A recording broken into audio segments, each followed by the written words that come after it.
Bonjour, aujourd'hui on va vous présenter un artiste polymorphe qui s'appelle Michel Audiard. Alors, c'est pas le réalisateur français bien connu, bien évidemment, et surtout dialoguiste, mais Michel Audiard est un homonyme. C'est un artiste polymorphe qui passe de la sculpture à la photo, de la photo à la réalisation de meubles. Il est connu pour ses sculptures monochromes, qui sont des compositions picturales le plus souvent. Alors, quand on dit composition en sculpture, il faut revenir à l'Antiquité romaine, mais jusqu'à la Renaissance, on trouve des groupes de sculptures. Et ce qui est assez amusant, c'est que Michel-Ange, par exemple, avec ses Pietà, a réussi à faire des groupes de sculptures qui s'opposent aux monosujets, aux monotypes qu'on trouve chez certains sculpteurs. Techniquement et d'un point de vue spirituel, il y a chez Audiard, dans ses sculptures, ce qu'il appelle le passage. C'est le passage de la lumière à travers la structure fondamentale de ces sculptures. Alors pourquoi je dis fondamentale? Parce que, en général, la sculpture est opaque. Il y a chez lui une transparence, une sorte de spatialisation de l'œuvre qui permet au regard d'aller au-delà de l'œuvre tout en captant l'architecture de l'œuvre.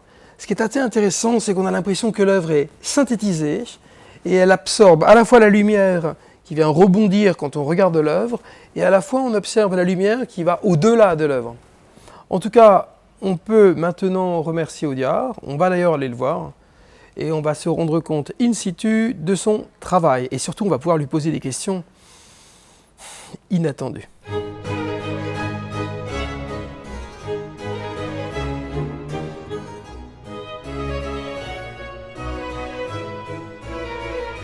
Là, on est face à ce qu'on appelle un ronde-bosse, une sculpture autour de laquelle on peut tourner. Cette sculpture, elle a comme particularité d'être peinte, donc on retrouve bien le télescopage entre les deux médiums que sont la sculpture et la peinture. Donc, est-ce que vous pouvez nous dire ce que représente pour vous ce fameux syncrétisme et pourquoi?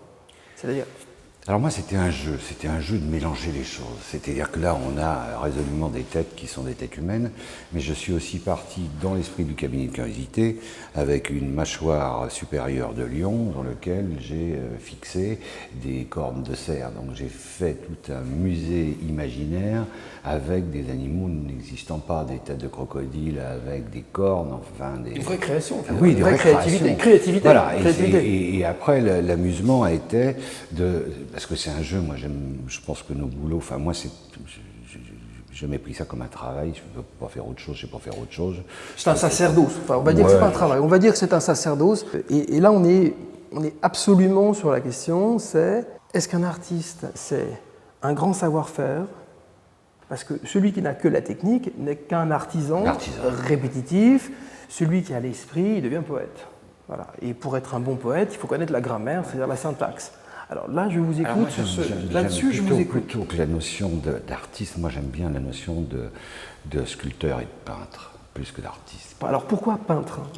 Alors on est quoi, peintre ou sculpteur? Alors moi j'ai commencé par la peinture et je trouvais que j'étais très bon, j'étais premier de la classe, j'étais très bon copiste, j'avais une bonne technique, mais ça n'avait rien d'intéressant. Et l'éducation bourgeoise, le samedi et le dimanche, je vivais de ma peinture et le samedi et le dimanche, je faisais de la sculpture. Donc j'ai fait des croquis sur les trottoirs parisiens.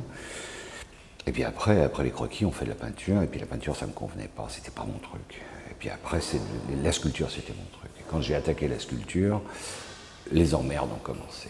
Alors, maintenant, j'aimerais qu'on aille voir les fameuses sculptures dont on parlait, qui représentent ce fameux syncrétisme de l'art, qui sont de chaque côté de la vitrine. Donc là on est chargé des années, on est presque dans quelque chose des années 50, avec un télescopage d'une sculpture, on va dire, qui est dans un esprit, dans la rotation, dans du pergaménien quasiment, donc dans quelque chose qui est à la fin de l'histoire grecque, à la fin de la période hellénistique, approximativement, et avec des pectoraux légèrement romains.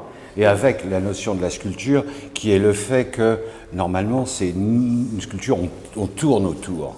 Là, on a l'avantage de l'axe. De l'axe qui nous permet de passer de l'autre côté du miroir. Donc là, on est vraiment dans ce qu'on appelle du ronde-bosse, c'est-à-dire dans cette capacité à observer l'œuvre de part en part et de tourner autour. On peut voir celle-ci également. Tout à fait un autre esprit, mais ce qui est intéressant aussi, c'est que là, par contre, on a deux faces. Là, on tourne complètement autour, et là, on a deux visions. Alors là, on est vraiment dans une composition picturale, donc on est bien dans cette définition que j'ai donnée 1 million de fois, dans la composition du syncrétisme, dans la définition du syncrétisme, c'est-à-dire qu'on a vraiment une véritable composition tridimensionnelle, qui est la sculpture, sur laquelle on va appliquer une composition bidimensionnelle, qui est la peinture. Et là, on va raconter notre histoire avec un motif et un motif. Alors que là-bas, on a un motif qui continue. Et là, on est dans quelque chose qui ressemblerait plus... On est sur du Dubuffet. Sur du Dubuffet, le Dubuffet du début et pas de la fin. Donc, si on rajoute à cette notion, ce qui est très intelligent, cette tête supplémentaire qui, en plus, est monochrome, c'est-à-dire qu'en fait, on a quand même une opposition dans la structure, mais aussi dans les couleurs, parce que l'idée, c'est, en effet, c'est de pas la peindre de la même manière. Bien sûr. Alors, pourquoi ? Bien sûr. Et d'associer un moulage d'une sculpture des années 30 sur un torse grec et de bien faire la différenciation de l'impossibilité totale. C'est vrai que dans les années 30, l'homme était quand même au centre de l'esthétisme. Et donc il y a télescopage entre la Grèce et notre monde pratiquement contemporain, où la recherche esthétique est la même. Bien sûr, absolument. Mais le résultat est différent. Celles-ci sont encore plus intéressantes parce qu'elles ont comme particularité d'être percées. Tout l'intérêt de cette sculpture, c'est qu'elle est à la fois dans un espace plan, et qu'elle permet un plan pénétrant, et la structure elle-même étant creuse, elle permet un double regard. Voilà, une troisième dimension. Une troisième dimension qui est la structure. On n'est pas dans la bidimension, on est dans la troisième dimension. Vous avez totalement raison, parce que moi, quand je les travaille sur un plat sur mon ordinateur, et quand je les découpe la première fois, parce que la troisième fois, j'ai ma troisième dimension qui est le passage à travers. Il y a une chose aussi qui est très bien, et ça, il faut vraiment le noter, c'est que on n'est pas dans le jeu classique et presque bébête, il faut le prendre avec des guillemets, mais entre ombre et lumière. C'est-à-dire que très souvent, on pourrait éventuellement penser que la découpe est sélectionnée par le fait qu'à tel endroit il y a une ombre, donc on la découpe, ou à tel endroit il y a une lumière. Là, on est dans une déstructuration qui est beaucoup plus intelligente parce qu'elle est beaucoup plus globale, parce qu'on peut imaginer que sur cette main qui a été intégralement découpée, en effet, il y a des ombres et des lumières qui disparaissent totalement. Donc on n'est pas dans quelque chose d'évident finalement, on est plutôt dans quelque chose de composé et de complexe. Mais en tout cas, c'est vrai que c'est formidable, donner aux gens de l'art, sans rentrer dans un musée. D'ailleurs, je le dis toujours, vous partez en vacances, n'oubliez pas, les musées, les galeries, les musées, les galeries. Et quand vous allez revenir, vous allez avoir cette culture. Mais n'oubliez pas qu'il y a 20 ou 30 ans, il n'y avait personne dans les musées et c'était gratuit. D'accord ? Je le sais bien. Aujourd'hui, c'est payant et il y a plein de monde. Bien sûr, bien sûr. C'est parfait. Il y a un grand chemin qui a été fait. Bien sûr. Il y a un grand chemin qui a été fait. Bon, en tout cas, merci. Merci à vous. Merci Michel. Je vous appelle Michel, pardonnez-moi.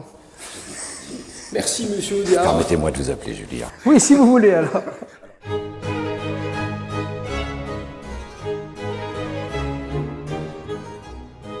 Voilà, c'était Michel Audiard, artiste relativement classique, selon tous les critères qu'on a essayé de définir.